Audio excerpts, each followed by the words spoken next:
सबके होश तब उड़ गए जब माँ सरस्वती ने यह कहकर माँ लक्ष्मी को श्राप दे दिया कि भगवान विष्णु तुमसे सबसे अधिक प्रेम करते हैं, और इसी श्राप के कारण माता लक्ष्मी को पृथ्वी पर तुलसी के रूप में जन्म लेना पड़ा। कहानी उस समय की है। वैकुंठ लोक में माँ सरस्वती, लक्ष्मी और गंगा देवियाओं में बहस हो गई कि तीनों देवियों में से भगवान विष्णु सबसे ज्यादा प्यार किसको करता है। क्योंकि सरस्वती ज्ञान, विद्या और कला की देवी थीं, लक्ष्मी धन, वैभव और समृद्धि की देवी, और गंगा पवित्रता, शांति और शुद्धता की थीं। भगवान विष्णु तीनों का समान आदर और सभी से समान प्रेम रखते थे। लेकिन तीनों देवियों के मन में यह प्रश्न उठने लगा कि संसार में सबसे अधिक महत्व किसका है, ज्ञान का, धन का या पवित्रता का। यह विचार धीरे धीरे बहस में बदल गया। नारद मुनि भी वहां पहुंचे और अपने स्वभाव के अनुसार अलग अलग दृष्टिकोण रखकर बहस को और गहरा कर दिया।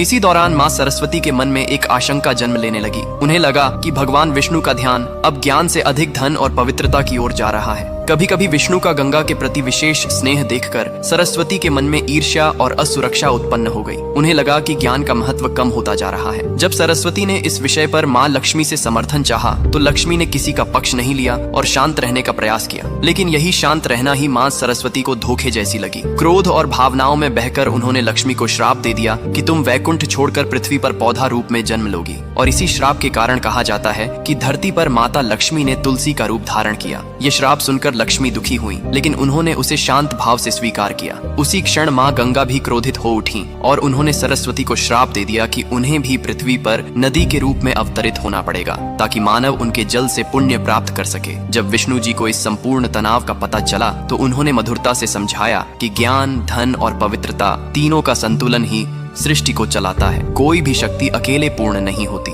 धन और ज्ञान दोनों का मूल्य है, पर ज्ञान बिना धन का सही उपयोग नहीं कर सकता और धन बिना ज्ञान उपयोगी नहीं रहता। इसीलिए दोनों का संतुलन आवश्यक है। विष्णु ने लक्ष्मी को आश्वासन दिया कि पृथ्वी पर उनका तुलसी अवतार भी अत्यंत पवित्र और पूजनीय होगा, और सरस्वती व गंगा को भी उनके दिव्य उद्देश्य का बोध कराया। अगर आप मानते हैं कि जीवन में ज्ञान, धन और पवित्रता तीनों का संतुलन ही सच्ची सफलता है तो कमेंट में लिखिए जय श्री हरि विष्णु।